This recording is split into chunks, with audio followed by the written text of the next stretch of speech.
Islamic Cassette and CD muke mutukar farin cikin sada ku da murgayi Sheikh Malam Jafar Muhammad Adam domin ba da gudunmuwarsa da Najeriya ina mafita.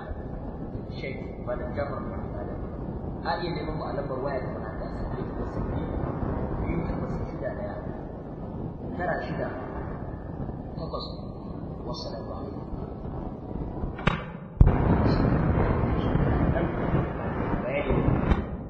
Amma ga wata ƴar shimfiɗa kaɗan siya dan tanzimul ka'ida dan taliba dan wacece wanda ya hana zaune tsaye wanda yake ya zama wato security risk ya zama mai barazana da zaman lafiyar kasa da sauran kalmomi na zalunci na ta'addanci abokanan adawa su faɗa wannan kalma ba shine abin mamaki zo musulmi mu rinka yarda da wannan waɗansu daga cikin jami'an gwamnatin musulun kai da waɗannan kalmomi waɗansu daga cikin ma'aikatan tsaron musulun kai da wannan kalmomi kar ka manta kai ɗin da musulmi da ke kafin ka zama jami'an tsaro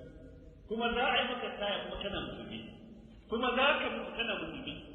kuma a kunne ka kana musulmi a tace ka a gaban Allah a wani tsari kake so a tace ka a tsarin ma'aikatan tsaro tsantsa wanda ba ruwan da Allah da manzon Allah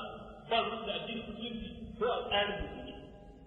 a wani tsari kike so in ka mutu mai maka wanka mu kunne ka mu sai ka fito war kace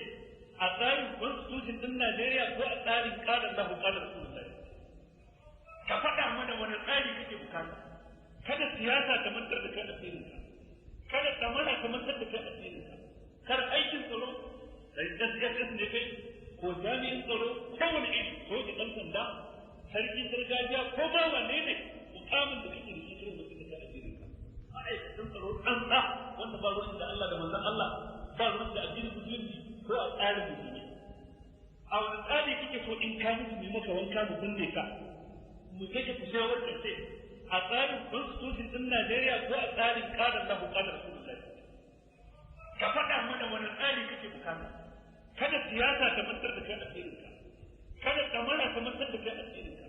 kar aikin tsaro da SSS ne kai ko jami'in tsaro ko wani iri ko da ɗan sanda sarkin gargajiya ko ba wanne ne mukamin da kake da shi kare mutum da kake da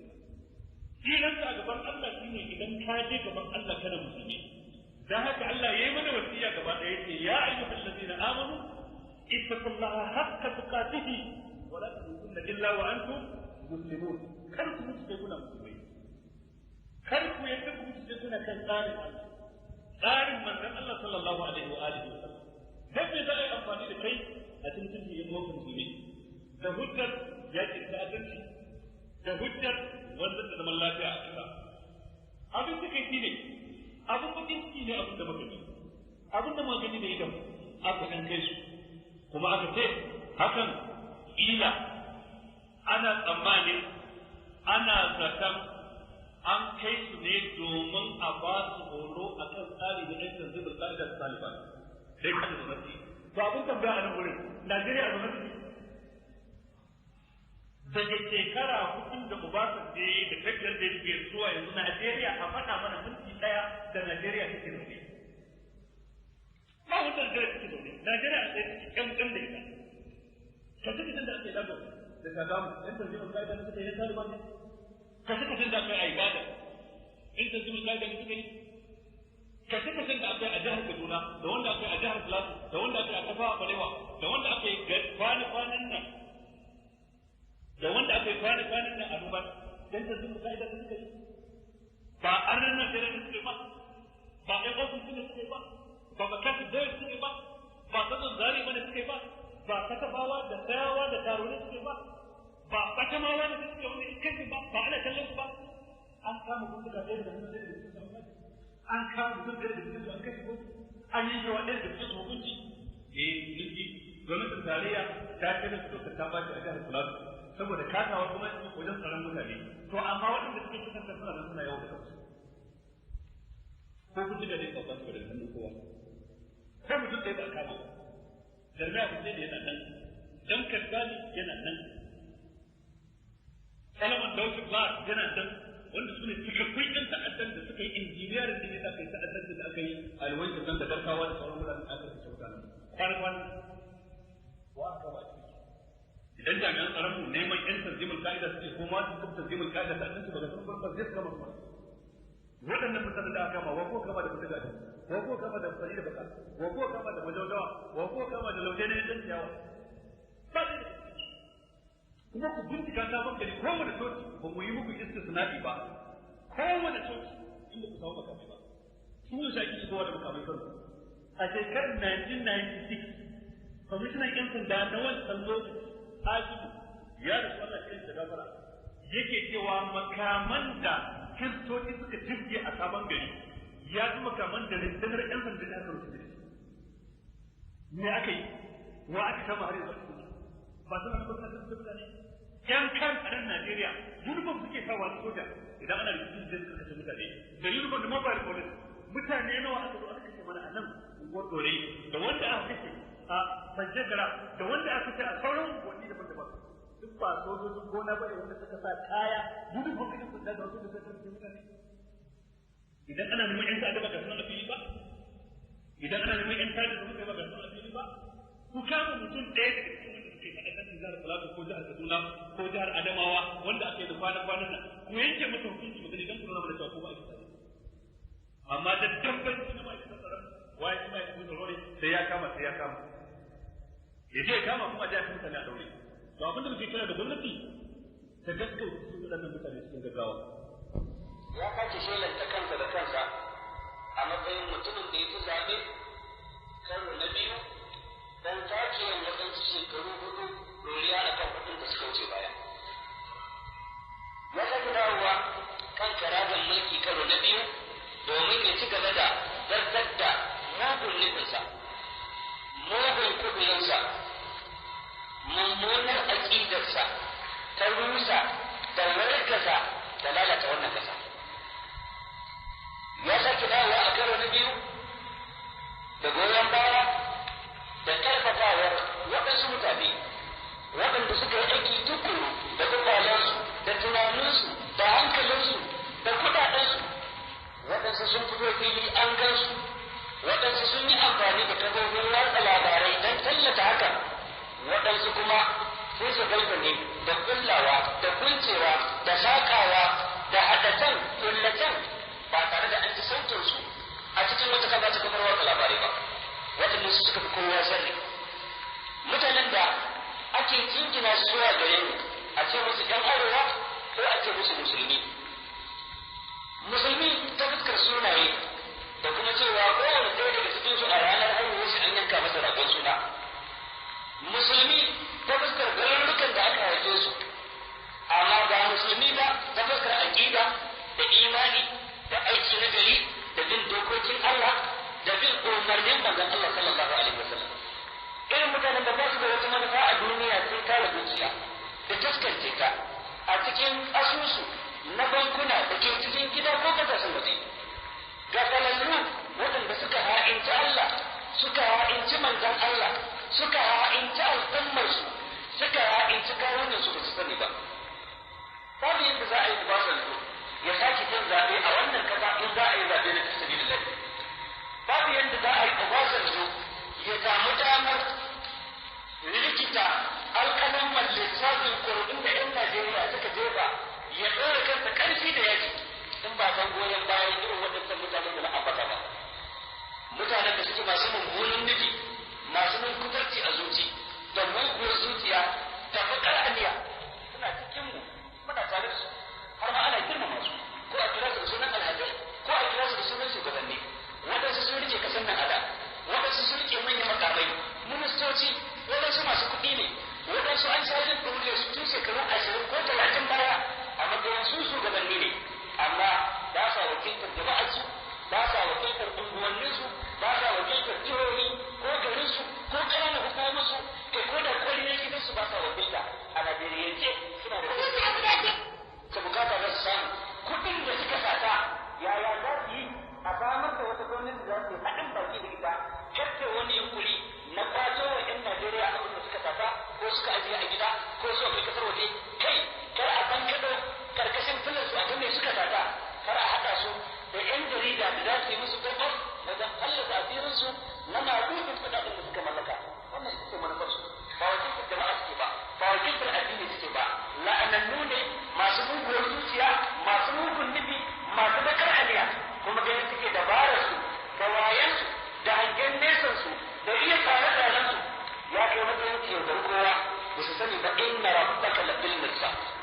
inna rabbaka labil mirsad ubangijinka yana nan a madakata yana hangen kowa yana kallon kowa mala'ikun sun rubuta aikin kowa adadin nafin da kake yi daga gidanka zuwa duk inda ka je inda duk ka je aka kulla da kai aka yi shawara da kai wallahi tallahi yana rubuce a cikin takaddar da ruwan sama baya goge abin da aka rubuta a ciki wa inna alakum lahafizin kiraman katibin ya'lamuna ma taf'alun wa laqad khalaqna al-insana wa na'lamu ma tuwaswisu bihi nafsuhu wa nahnu aqrabu ilayhi min hablil warid idh yatalaqqa al-mutalaqqiyan 'an al-yamin wa 'an al-shimal qa'id ma yalfizu min qawlin illa ladayhi raqibun atid ma yalfizu min qawlin illa ladayhi raqibun atid kalma da za ka furta ba zance da za ka gina ba jumla daya ko kalma daya ma'rufiyar harfa biyu uku hudu biyar da za ka furtar da bakinka ba sai mala'ika ya zama shaida akan talatin tashin kiyama ubangiji ta'ala baya mantawa ilma inda fi kitabin la yadillu rabbi wa la yansa ubangiji ba mai masa kwarjini ba mai firgitar da shi ba mai tsoratar da shi ba ya zalantar kowa إن الله لا يظلم الناس شيئا ولكن الناس أنفسهم يظلمون وما ربك بظلام للعبيد إن الله ليس بظلام للعبيد ولا يظلم ربك أحدا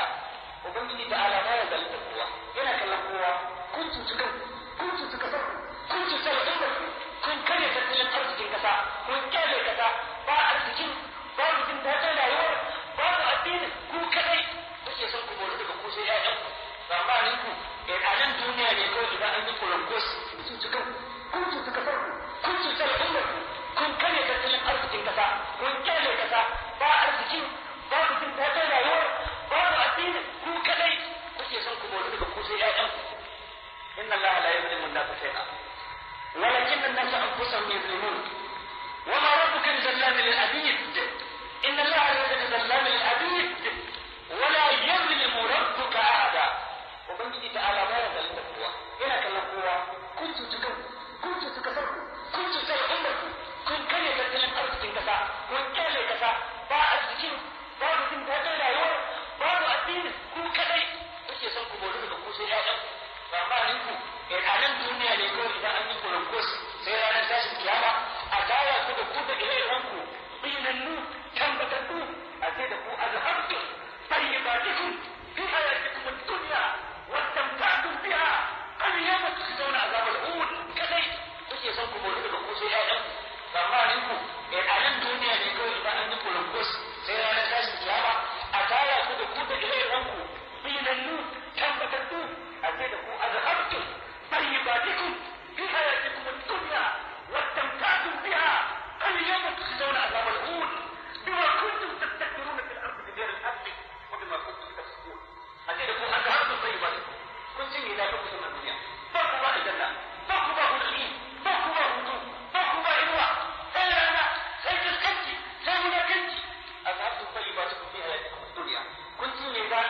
kun cinye kun tante kun lashe kun suɗe a rayuwar ta duniya wancan za su biya kun gwamnati kun faɗa abin da kuke so a lokacin da kuke so da yake ubangiji mai hankuli ne da yake ubangiji mai juriya ne sai ya kyale ku ba don kun fi karfin shi ba sai ya kyale ku ba dan an gane ku ba sai ya kyale ku don ku ƙara zunubi ɗoriya a kan zunubin ku na da sai ya kyale ku saboda ka'idar ku da ke cewa sanastadrijuhum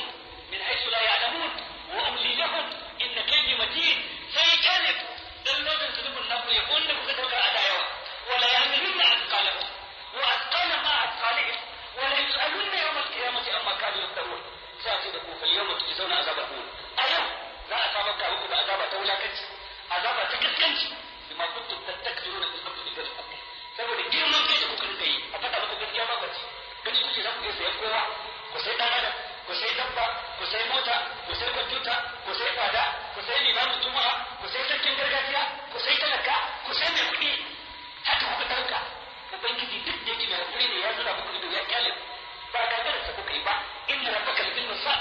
ba yadda za a yi kurayi cikin kwanciyar hankali da jin daɗi sai kun fara cizon yatsa da ganin gidan duniya ubangiji na kallon kowa billahi tafi in muna so za mu ambaci sunayen ku fardan fardan amma mun riga mun san sautin zai kai gidan ubangiji ta Allah ya kallon mahaƙinta gafalallu yan damfara majiya amanar kasarsu da al'ummarsu marasa manufa a rayuwa masu tunani irin na dila kullum ya yaudara tunani irin na dan tsako kullum ya samu gidanki tunani irin na sarki a daji dan neman karfi dan kai kana da karfi ubangiji ta Allah yana kallon mahaƙinta gafalallu yan damfara majiya amanar kasarsu da al'ummarsu marasa manufa a rayuwa masu tunani irin na dila kullum ya yaudara tunani irin na dan tsako kullum ya samu gidanki tunani irin na sarki a daji dan neman karfi dan kai kana da karfi tunani irin na dabbobi inhum illa kal an'am wa hum adallu sabila kamar dabbobi suke sun fi dabbobi ma lalacewa da cibaya ubangiji da Allah ya kasa wannan kasa da take da fadawa rami na halaka dan take da warkewa da hargitsewa da lalacewa ba wai dan muna mata fatan haka ba ba za mu yi mata fatan haka ba ba a cikin gaba amma dan saboda hanyar da kasar ta kama ba hanyar da ta kai wa gaci ba kwale-kwalen da ke da kasar ta hau ba shi ne irin kwale-kwalen da yake da karfin da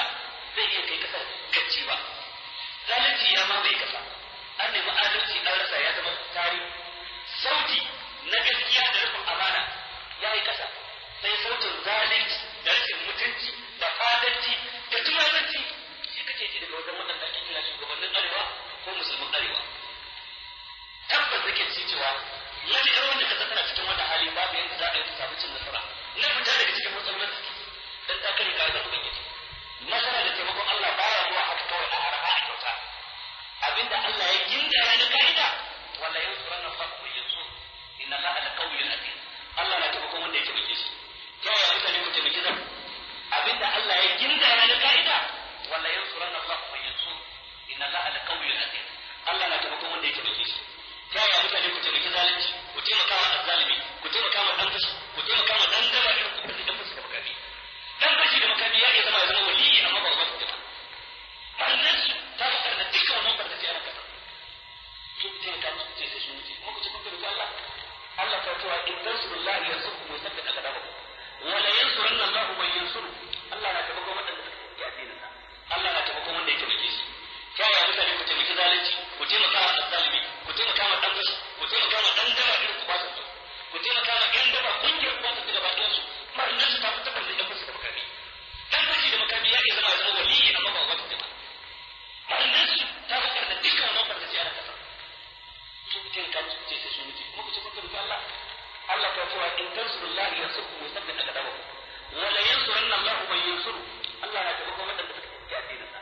su a waɗanda suka rubuta addininsa ya ambata su aya ta gaba Allah zai in makannan aqamu salata wa atu zakata wa amru bil ma'ruf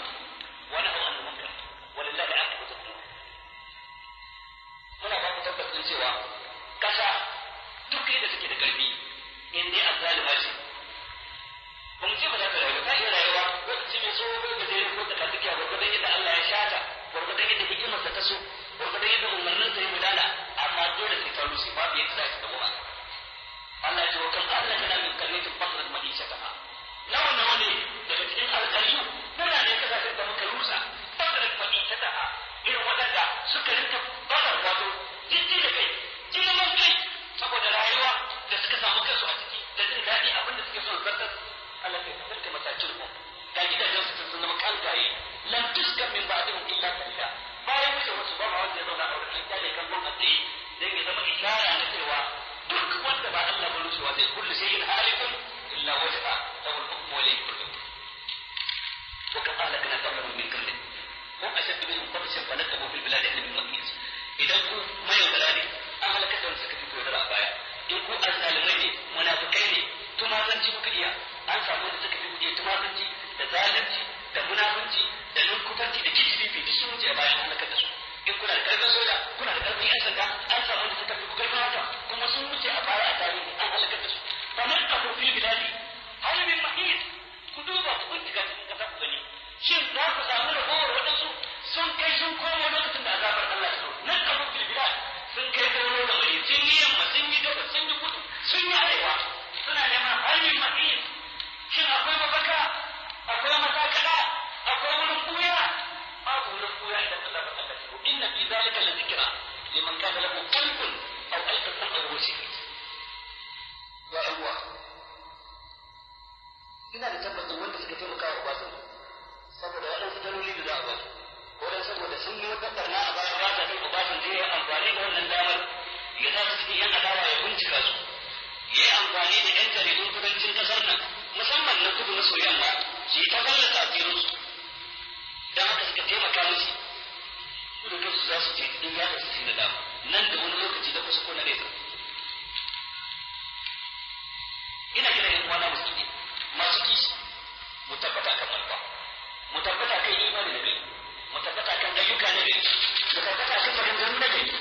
duk irin bala'in da za a fuskanta duk irin jarrabar da za a fuskanta amma girgijen da ke saman Najeriya a yanzu ba girgije bane da ke bishara da ruwan sama mai yabanya girgije ne da sharri al'ada ce ta sharri sun kawo kasar nan gadan gadan Obasanjo da hukun ya riga ya aika wajen shugaban Kamaru ya karbi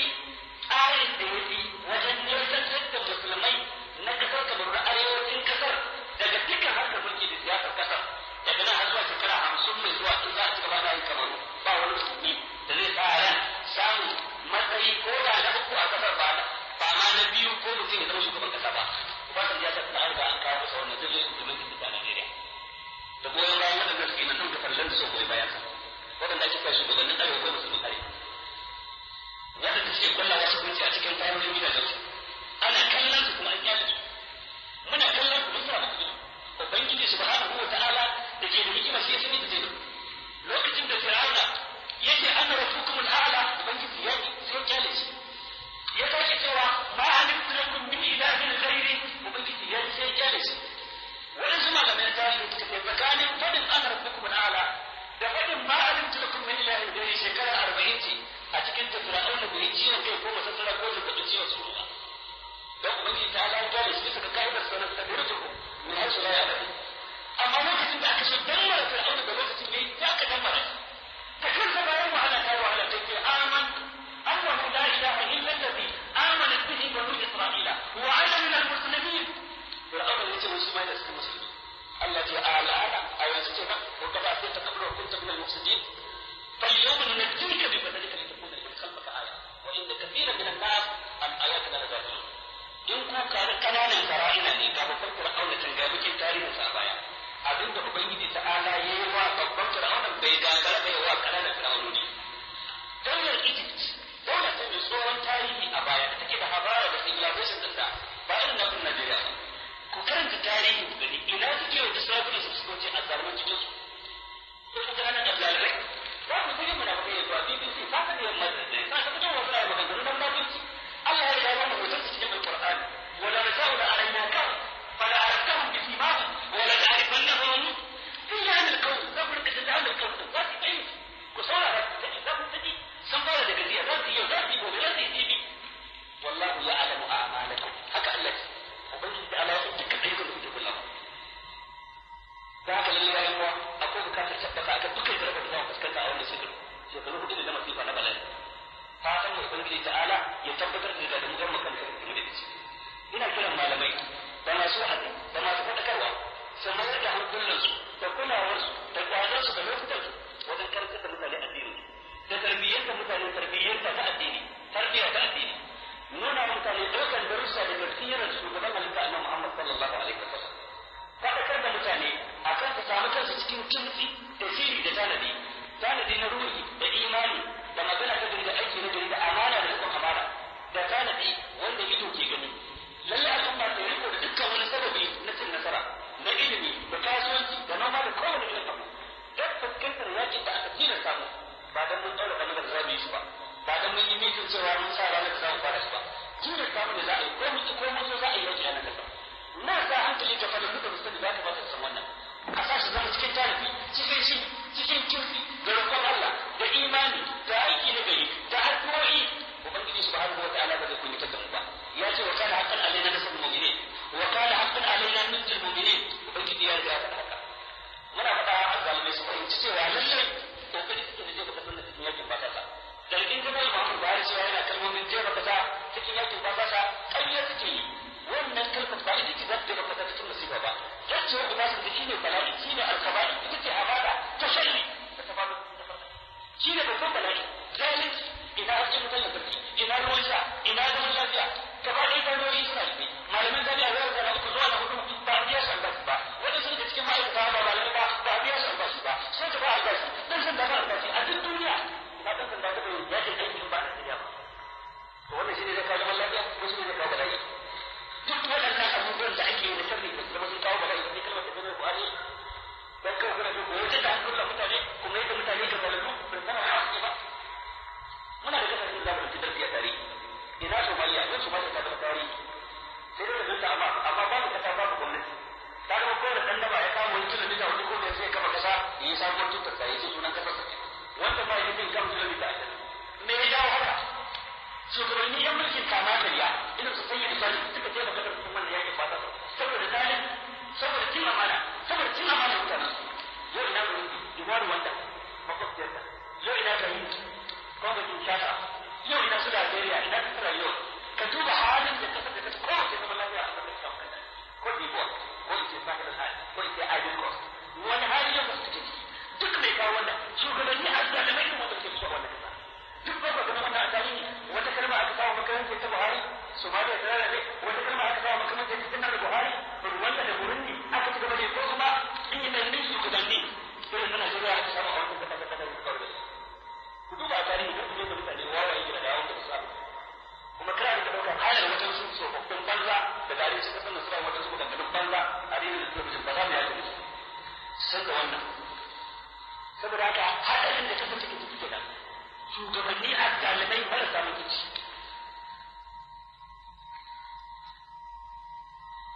Abin da ya faru a kan rikicin gwamnati da aka samu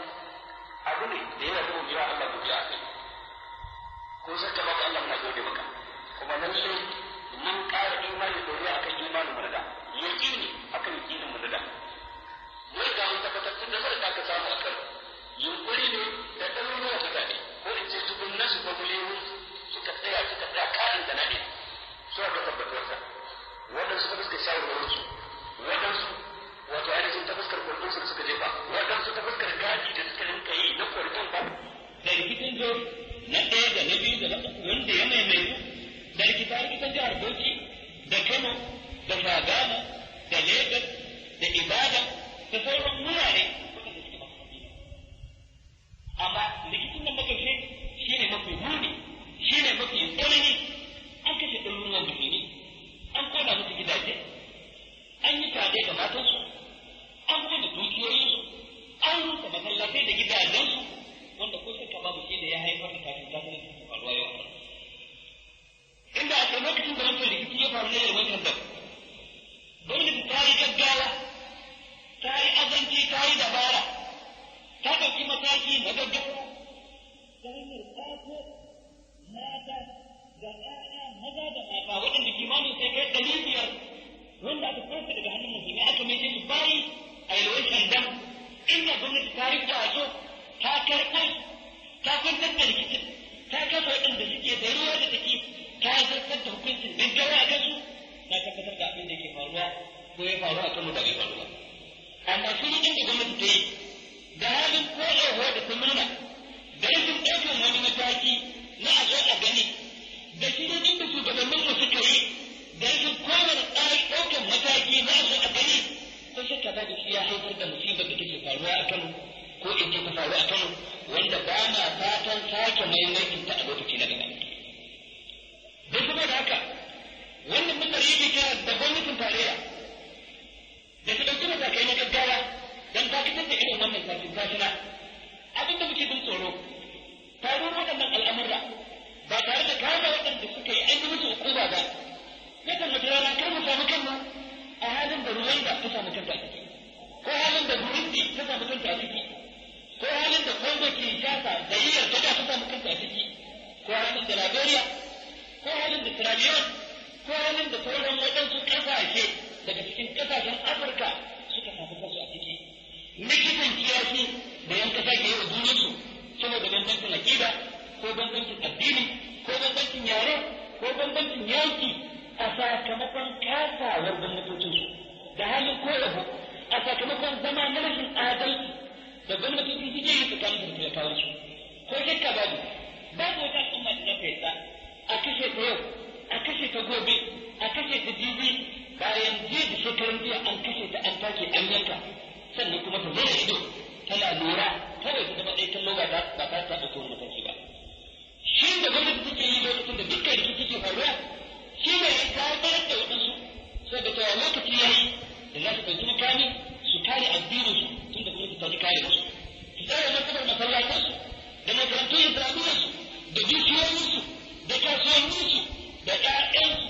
da mutuncin matansu tun da gwamnati ta zira ido ta zama ƴar kallo ta kasa yin kuskure wajen kare musu waɗannan ababen da gida. Da haka muke kira da gwamnati ta ɗauki mataki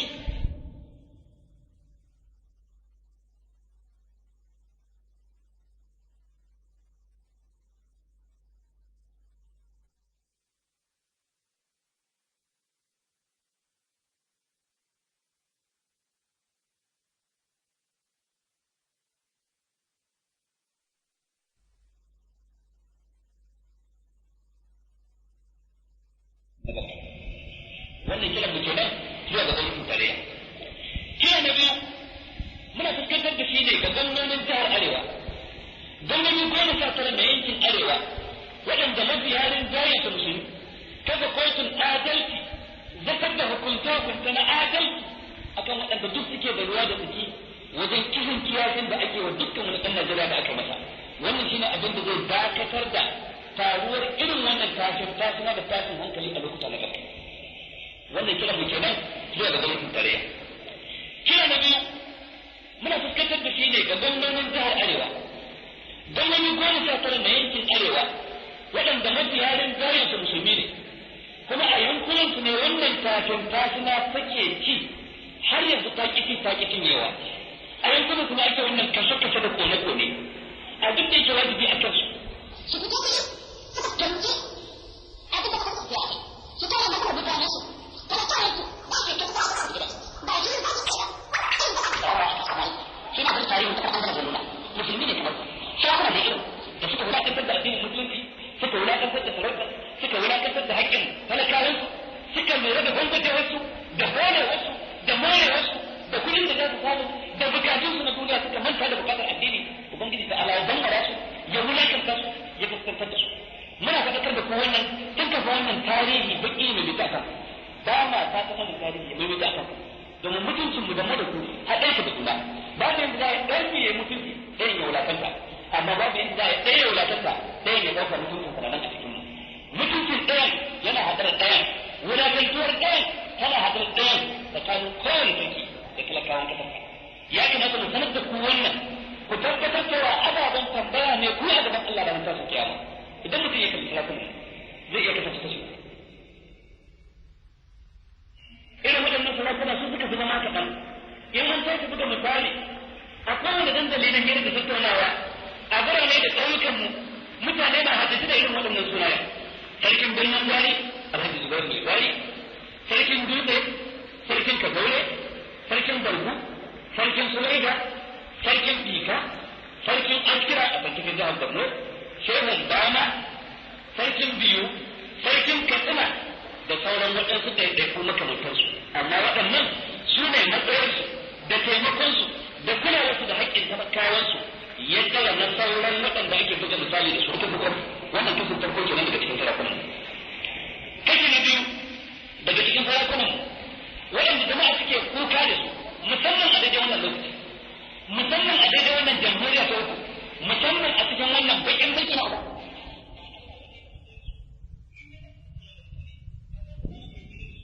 Waɗanda suke lura da al'amurra ba abin da kowa ke faɗa ko yake cewa a fadarsa ko a fili ko a jarida ko a rediyo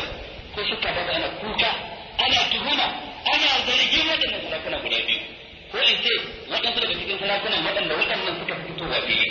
Abin da nake so in ce a nan gurin jirgin mun ɗaya daga cikin biyu ko ya zanto abin da aka faɗa kage aka yi musu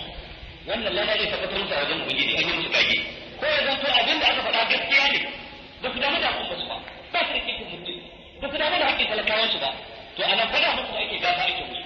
don su yi gaggawar tuba zuwa ga Allah madaukakin sarki tun kafin lokacin ya kure tun kafin dama ta kwace domin Allah baya karɓan tuban bawa idan mutum bai tuba ba har sai lokacin da mala'ika ya fara zaro rai daga cikinsa ko da ba kammala zare shi gaba ɗaya ba tuban dan adam ba za ta masa amfani ba a wannan lokaci walakin tawbatu lil ladina ya'maluna sayyi'at hatta idha hadara ahaduhum al-maut qala inni tubtu al-an wa lil ladina yamutuna wa hum kuffar ulaika a'tadna lahum adhaban alima فلم يكن ينفعهم ايمانهم لما راوا باسنا سنه الله التي قد خلت في عباده وخسر هنالك الكافرون.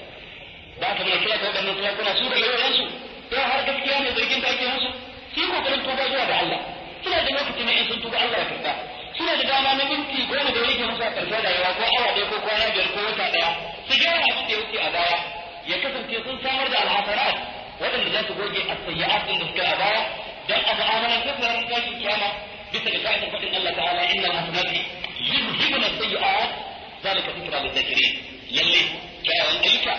idan an yi su da karshe suna goge munanan ayyukan da aka yi ko shekarar biya idan kuwa ƙarya ake musu zargi kawai ake musu to wannan zargin da ake musu ba abin da zai ƙara musu sai daraja sai lada a wajen ubangiji subhanahu wa ta'ala so sun sani in ƙarya ne ko gaskiya ne kashi na uku daga cikin sarakunan waɗanda zama ake kallon su kallo na mutunci suna da babban matsayi a cikin zukatan da dama daga cikin talakawa suna da kurjini ko wajen tare suka zo ko ta aka yi gasarki sai ka ɗauka su ta ɗaya sarakuna sauran da sarakuna ba ne suna da kalma ana bar saurare in ake za su bayani matsayinsu ya sahara ba a cikin Najeriya ba har wajen Najeriya masarautunsu da suke mulki suna da tsawon lokaci a tarihi suna da zamani mai tsawon gaske suna da fararen takardu na tarihi kyawawa a baya a waɗansu zamanin da suke tun shekaru abu cikin irin waɗannan sarakuna ana buga misali da sarkin musulmi na Sokoto sai mai martaba sarkin Kano Alhaji Ado Bayero sai mai martaba Shehun Borno Alhaji Mustafa Umar waɗannan mutane har yanzu jama'a suna ganin su da ragowar mutunci da ragowar kima har yanzu kuma suna da kima ba wai a cikin Najeriya ba har a wajen Najeriya har yanzu da dama daga cikin sarakuna sukan ɗauki kansu sun sarakuna ne kada a fada su amma in sun zo fadar sultan abin da gobe da Sokoto ko fadar mai martaba sarkin Kano ko Shehun Borno ganin suke ba su da bambanci da sauran talakawa ko in ce bambancin sauran talakawan kaɗan ne da dama Allah ta sannan kwarjinan a cikin zuciyar waɗansu daga cikin sarakuna ko in ce duka sarakuna to waɗannan mutane waɗanda suke da wannan matsayi suke da ragowar wannan daraja abinda mutane suke jira daga wajen ku yana da girma nauyin da mutane suka ɗora a wuyan ku sai kun na daga man ɗaukar shi abinda mutane suke sauraron ku su ci za su kariya za su tsaro goyon bayan bukatunsu a addinance a cikin rayuwa a ilmance sai da haƙƙoƙinsu sai da mutuncinsu wallahi in waɗannan sarakuna guda uku kaɗai kalmar su za ta haɗu bakin su haɗu su fuskanci gwamnatin tarayya da kakkansan harshe da zance na tsara wanda babu kwale-kwale a ciki su gabatar da bukatun al'ummar musulmai su bayar da shawarar da za ta kawo zaman lafiya a wannan ƙasa da kyakkyawan niyya da ikhlasi ba tsoro ba gudu ba ta da baya na tabbatar za a saurare su za a fi shawarar su za a ansa bukatar talakawan da su gaba muna sanatar da su ku tuna cewa manzon Allah sallallahu alaihi wa alihi wa sallam ya faɗa cikin hadisin da Imam Bukhari da Imam Muslim suka rawaito yace ma min abdin yasta'ihu Allah ra'iyya yamut yawma yamut wa huwa ghashun li ra'iyatihi illa hadama Allah alaihi janna babu wani bawa da Allah zai bashi rikon amanar al'ummarsa jagoranci da shugabanci da sarauta ya mutu a ranar mutuwarsa yana mai ha'intar talakawansa yana mai musu albushu bai tsere musu mutuncinsu ba bai goyi bayan bukatunsu ba bai tsere musu rayuwarsu ba babu wani kakin da zai samu kansa a wannan hali har mutuwa ya zo mata illa harrama Allah alaihi janna kafin sai Allah ya haramta masa shiga aljanna wannan hadisi Imam Bukhari da Imam Muslim suka rawaito abin kunya ne a gare mu sarakunan yana ta kare bukatun talakawansu ko ku kasa kare bukatun talakawan abin kunya ne a gare ku sarakunan ana kansu ya haɗu ko kuma kanku ya haɗu abin kunya ne a gare ku sarakunan arna sun ɗauki ‘ya'yansu a matsayin ‘ya'ya ko kuma ku ɗauki ‘ya'yanku a matsayin ‘yan iska a ta gari abin kunya ne a gare ku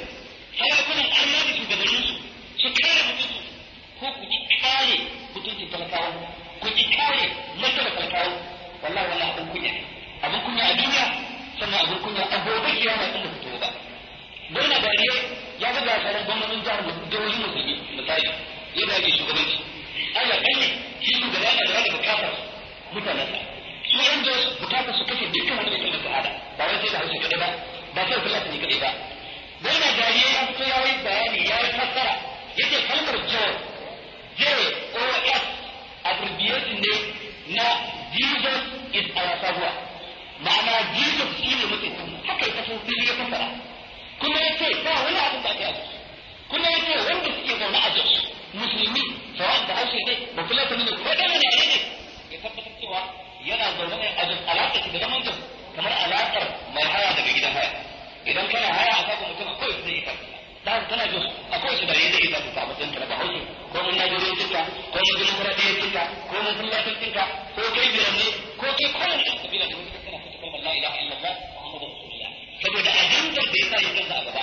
shi da sauran dinar da suke ritaya dan asalin lantan ajandar su shine mayar da Jos ta zai to ita ce Vatican ɗin Afirka haka ko ba zai yi ba matukar akwai musulmi masallacin da ake kiran sallah matukar akwai musulman da ke fasa kalmar shahada matukar akwai makarantar islamiyya da za a karanta ahalari ko ismail ko arba'ul hadith ko a karanta qur'ani ko a karanta al-arabiyya da dina fi Najeriya sai ranar da aka sare wannan kakkaf sannan Jos za ta zo ita ce Vatican ɗin Afirka wanda ita ce ajandar da ke gaban su wanda suka rubuta suke faɗa a cikin da ake bi duk wanda su san tsaro sun san wannan ko kuma abin ta kai shi gwamnatin mu na arewa kun yi shiru bayan da kisa komai ya fito fili ya ce ya bakin cikin me ya faru a Kano amma kuma lokacin da aka yi mutane a yawan da ba wanda ya fito fili ya rike cikin me ya faru a Kano hasali ma a wannan taron ku na gwamnatin arewa kuka ci masa albarka kuka ce Allah saka maka da alheri bisa da kokarin tabbatar da su wanda yake da alheri wannan yake mutunci ne wani irin rashin sani ciwon kai ne wani irin dabbanci ne wani irin rashin sani ya kamata ne wannan duk da aka faɗa wannan kalma da gaskata harshe saka to kaji da kuka ina kuma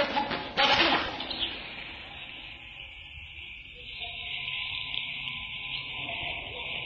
tarihi na wannan kasa da zai manta da manta irin ta Ahmad Bello wanda babban mutum ne dukkan wannan siyasa ba da babban ɗan siyasa ba samun duki da muke da su bane ko yan kaɗan tarihi wannan kasa da zai manta da Abubakar Tafawa Balewa ba al'ummar musulmi ba za su manta da Sardauna ko Abubakar Tafawa Balewa ba al'ummar musulmi ba za su manta da Riga ba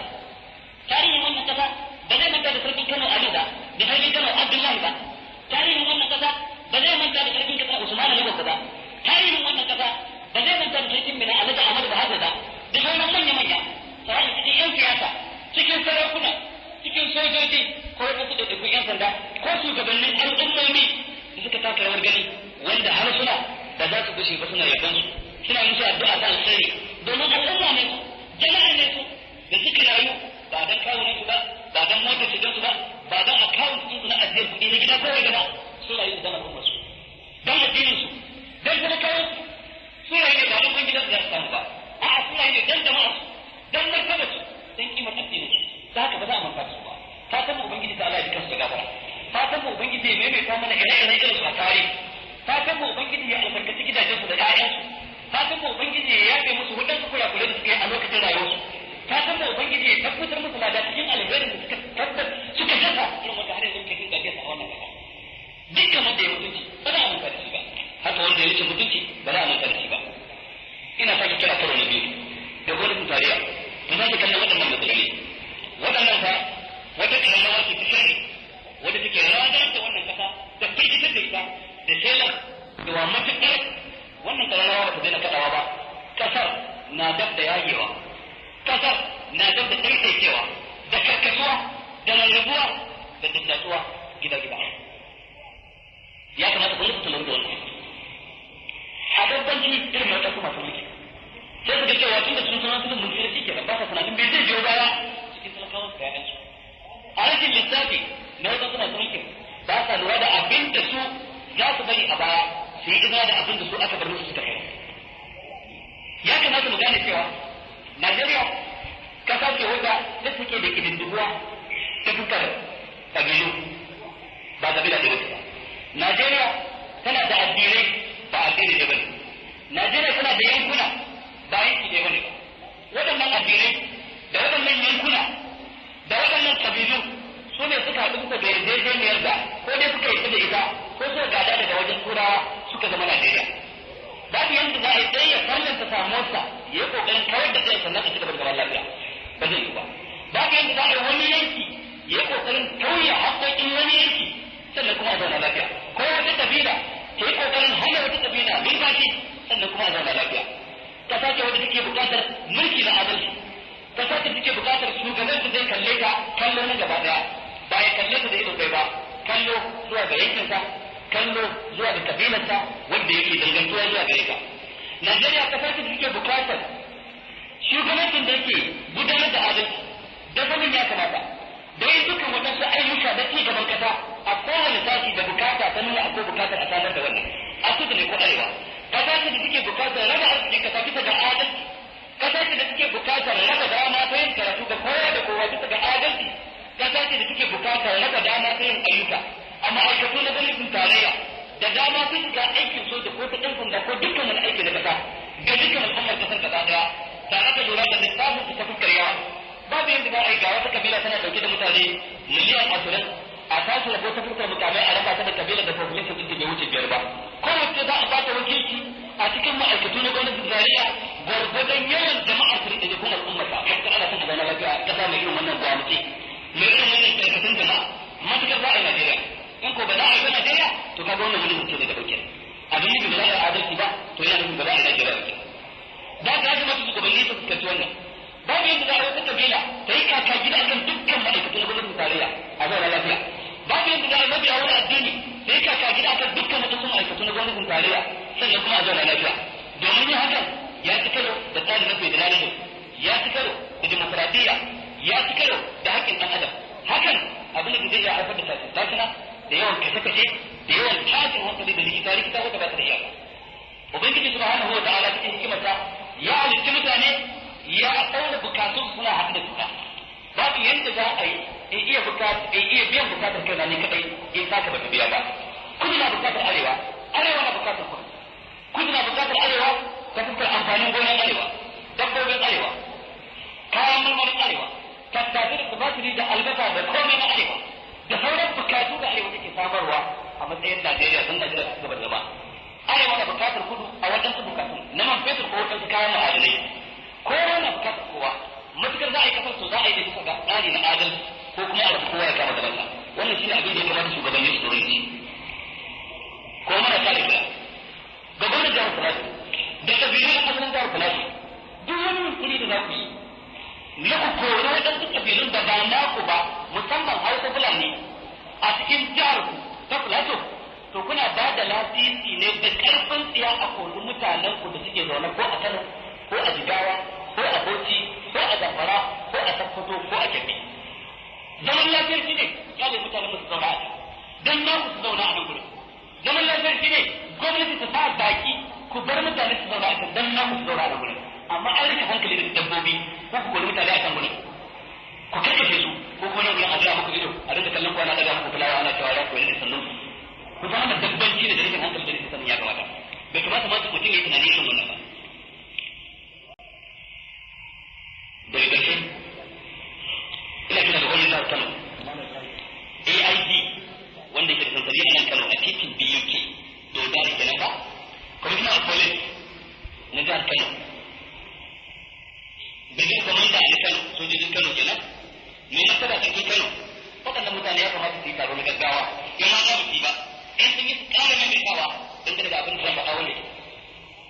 na farko bincike ya nuna sojoji suna kashe mutane babu ci babu gani sun kashe a nan dole sun kashe a jikin bai sun kashe a kwantekara sun kashe a sabon gari sun kashe a brigade sun kashe a zafanni daban-daban mutanen da ba makami a hannunsu mutanen da wakilu an kashe su suna zaman makoki a jikin bai an harbe su da bindiga suna zaman makoki aka same su a waje aka ce su shiga gida suka shiga gidan aka kare kofar gidan aka bishe aka harbe su wannan abu ne wanda yake kuna da damar ku bincika ku gani in ƙarya nake muku ko in gaskiya na faɗa na sojoji shi haka lalle ne gwamnatin za ta ɗauki mataki na gaggawa a kuma a zauna da mataki na gaggawa a kuma na farko kenan na biyu jita-jita ta yana fitowa sojojin da suke yawo a kan titi ba dukkan su bane sojan gaskiya na gwamnati akwai sojoji mallakar ka akwai ƴan sanda da mobile police mallakar ka wanda suka yi musu kayan sarki irin da soja da na irin mobile police da na police idan rikici ya tashi ana kokarin kwantar da zoma sai su sanya uniform sai su shigo cikin unguwannin nan da hujjar kwantar da zoma su karkashe mutane wannan zargi ya yawaita aikin ku ne gwamnan jihar Kano da kuma a police da mai martaba sarkin Kano a sa baki a tattauna a bincike a tabbatarwa da mutane gaskiyar wannan labarin ko ƙaryarsa. Labarin yana yaduwa daga jita-jita, labari kuma ke zama gaskiya. Daga nan gurin kuma al'amura suke rikici cewa tun ana ganin bakin zaren har yanzu kake arfa inda bakin zaren ke. Wajibin mu ne mu faɗa muku wannan akan wannan mimbari. Ba mu da jami'in jami'in fadar ko faɗa muku wannan. Saboda haka lalle a ɗauki mataki na gaggawa don dakatar da wannan sarki. Dan dakatar da wannan rikici da zaka hankali. Kuma nan gari muke so in faɗa kan wannan gaba. Dan rikici faɗa ke so ɗaya har so goma sha biyar kamar da faɗa. Babu ɗaya da ka iya mutum gini suka suka kirista. Tun ta suka zokar musu. Kuma da mata suke gani suna nisa yawa a cikin zuci kawai da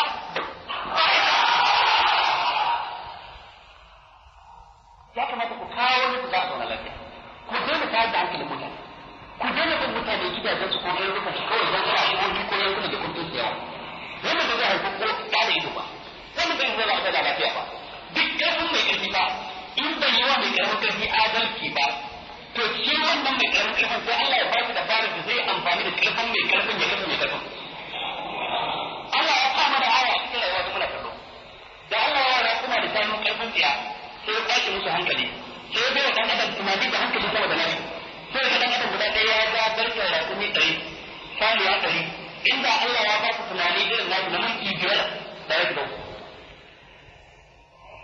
Duk da ba da ɗan adam da kirkinsa da yake sarrafa dabbobi masu yawa ɗin nan. Sai ubangiji ta Allah ya kuri ba don sun zama jahili a gaban Allah.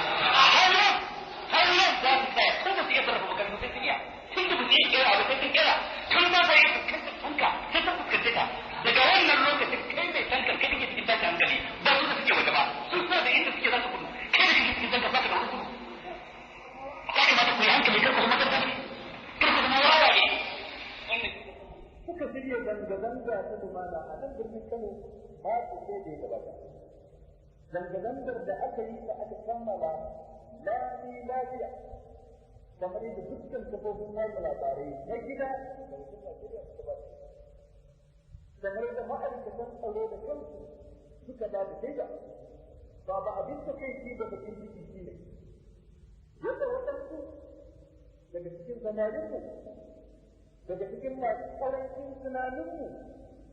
suka yi amfani da wannan dama ya dan ƙalubalantar halal.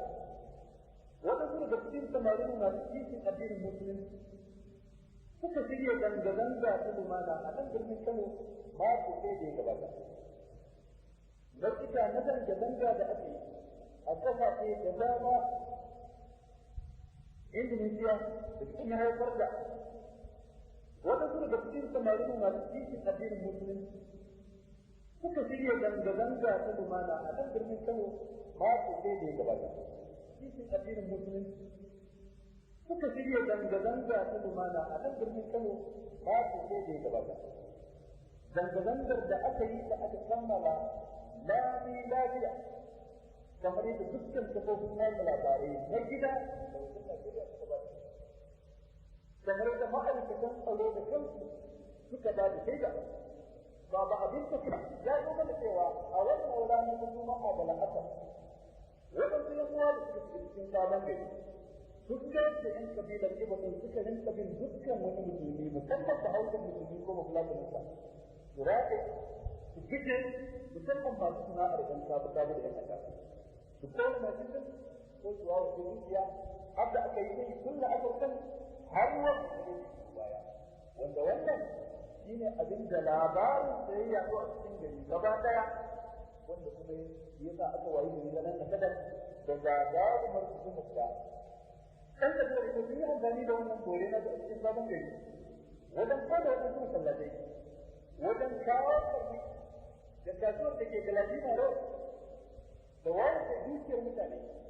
da kada kantinan akwai mutane da an yi musamman ta ta miliyan 20 akwai wanda ta ta miliyan 10 akwai wanda kila ta ta miliyan 30 aka lalata a mutane dukiya aka kora suna aka ɗauke kayan abinci aka shiga da shi cikin sabon gari kuma waɗannan mutane ana jin su ana ganin su domin bauta komai suna da wadatattun makamai. A daidai lokacin da waɗansu daga cikin shugabanninmu suka shiga da suke cewa a zauna lafiya, a daidai lokacin da kowa ya ji shugaban ido na garin da yake cewa dukan ashirin suke za su kare ba ma'ana sun kowane irin gane da yake kamata bincike ya nuna tun shekaru 5 ko 6 ko 7 baya wani jami'in tsaro ke cewa abin da yin kabilar ibo suka tara na makamai a cikin sabon gari ya fi abin da 'yan sanda na jihar Kano gaba ɗaya suke su kaga ba a zauna lafiya da haka suka yi amfani da wannan dama wajen kurkuku mutane da kone dukiyoyi wani abu na uku wanda shi ma matsala ce da ta faru yadda aka samu wajen kuka ta gari cikin ma'aikatan tsaro suka rinka amfani da wannan dama wajen harbe yaran mu da karkace su abin da kake da mutum in mutum ya ce wani rigima ne aka harbe ina ko da dalilin da wanda ya harbe shi zai gabatar ina ga wanda yana kofar gidan sako a harbe ina ga waɗansu waɗanda suna a cikin gidajen suna tare da matan su aka fito bincike ya nuna rahotanni na harbi a asibitin koyarwa na malamin da Kano kaɗai ya fi mutum 45 waɗanda yi ɗan sanda da suka harbe su ko kuma waɗansu daga cikin jami'an don da sauran asibitoci na Kano kuma a kanka da samari aka tara ake gane musu wahala a san musu cikin ɗan sanda kuma kwamishinan ‘yan sanda ya fito da bayanin cewa zai tuhumce su da laifin sun ɗan fashi da makamai. Irin jami'an da mu ganta ba lokacin da ‘yan ƙofin suka kashe ‘yan ƙofi a tsakanin Lagos da Baba da Diri su ba da. Irin jami'an da mu ganta ba har yau lokacin da ‘yan kabilar Sidi suka kashe sojoji na gwamnatin tarayya mutum 10.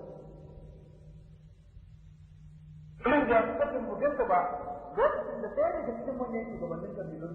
wanda ya yi cikin gwamnan jihar Benue ya fito ya nuna abin da suka yi ba laifi ba ne ba kuma har yanzu ba a samu lokacin da bincike da aka yi jihar Kaduna na ɗaya da na biyu kwamitin bincike da aka fa ya tabbatar da kirista ne suke da laifi kuma ga jihar yanzu ko ɗaya ba a samu yanzu ko ya shiga wajen wajen cikin Kaduna bincike ya nuna rubutun nan ya zo nan Kano lokacin da ake wannan rikicin a tsakanin ranakun Asabar da Lahadi da Litinin har yanzu ko ba ce ko ya kasa amma an kama yara da sunan sun yi iska ne da sunan sun zuwa da gari banza an daure su an gane su azaba waɗanda a harbe su kuma wai da su za a tuhunce su da cewa wai su da su makami wani abin da kai da mutum ciki ne bayan al'amura sun ɗan kafa sai mutanen da suka rika fitowa a kafofin watsa labarai tsakanin manyan jami'an gwamnati ko na tarayya ko na jiha da sarakunan mu har ma da wadansu waɗanda aka rasa musu ko suka rasa wa kan suna malamai